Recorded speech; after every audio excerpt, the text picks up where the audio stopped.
Hey everybody, me again, Benjamin here, youth minister at Holy Rosary, and I'm just on the third of a four-part kind of video series here, which I've entitled, I forgot the title, but I wrote it down yesterday. Anyway, the title is Benjamin's Traditional 10-Step Plan for Care of the Soul. And while I came up with that title just yesterday, traditionally in my life I've practiced all 10 of these steps of what I would call, just a personal plan for my prayer life and my spirituality, my inner life, that have really blessed me. So if you can take any of this and implement it in your life, or if it helps you, then amen, great. I hope for that. If not, then tune in next week for another YouTube video on another topic. So anyway, this video I'm going to introduce step number 8. Step number 8 in my 10-step plan for the care of my own soul. Step number 8 has blessed my life more than any of the other steps, probably. It's also challenged me, maybe more than any of them. And so I want to just spend 5 or 6 minutes on this. Step number 8 for me, I entitled it, Have a Humble Opinion of Yourself, and recognize your need, your dependence on God and God's providence. So yeah, that's a lot. That's a lot of stuff. But here's the story that I want to share about step number 8, having a humble opinion of yourself and recognizing your need for God and for God's providence, especially God's providential care. It's very hard to have a humble opinion of yourself.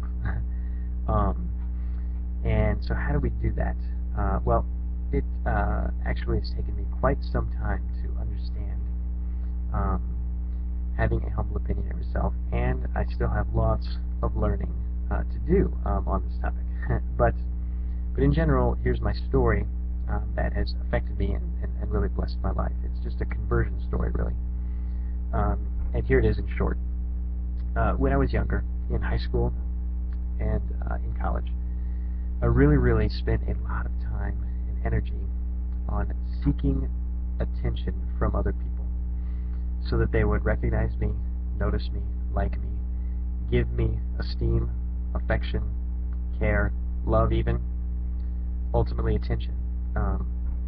And the reason that I did that is because I thought that if I could either honestly or dishonestly trick people sometimes into thinking that I was the best, the coolest, the funniest, the most handsome, the most, physically fit, the most coordinated, whatever, put any adjective there that you can possibly think of. The best at whatever. People would eventually think that, hey, that Benjamin, he's cool. Like, I want to hang out with him. I want to be with him. I want to give my time to him. I want to center part of my life on him. And for me, I didn't know exactly that this is unhealthy per se. So yeah, that's my point there. I just spent a lot of time attempting to seek the attention of many other people, and I did that pretty well in just normal ways, not overly unhealthy ways. But the key here is that any attention seeking that we do, we're not really created for that. And so this is part of the conversion story that I want to talk to you about. At a certain time, God really taught me that what I was doing is the opposite of what was going to bring me fulfillment and happiness. And instead of seeking attention from everyone, I learned that I felt way more blessed and way more happy when I focused the attention on everybody else, focused the esteem on everyone else. When I took interest in everyone else instead of grasped for people to take interest in me. When I reached out in love toward others instead of grasping out that others might start to love me. You see, that's very subtle, but it's 180 degrees difference, and that's why I call it a conversion.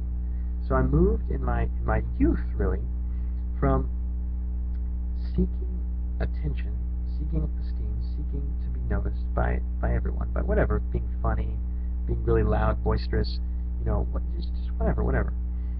You can do this in 1,000 ways.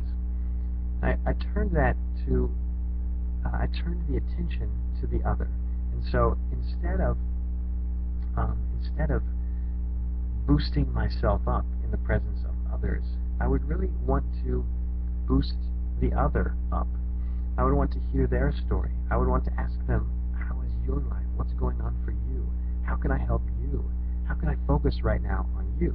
And so this, again, is very subtle, but it's really, what I'm talking about here is a 180-degree conversion. The last thing I want to say about this stage is that it's immensely challenging. If you decide to do something like this in your own life, focus on the other, on everybody else, instead of yourself, you will find no support whatsoever from this culture, because our entire culture is contrary to what I'm saying here. Our entire culture does attempt to convince us that we are the center of the world, basically. I'm the center of my own world. You could be the center of your world. I'm the center of my world, and in fact, I can be the center of many people's world. It's very ego-driven, me-centered. It's called individualism, whatever, there's a lot of names for it. Our culture will support you in no way. Christ the Lord comes along and he says, look, you can't find yourself as a human person unless you give yourself away to the other, unless you love the other, unless you focus on the other.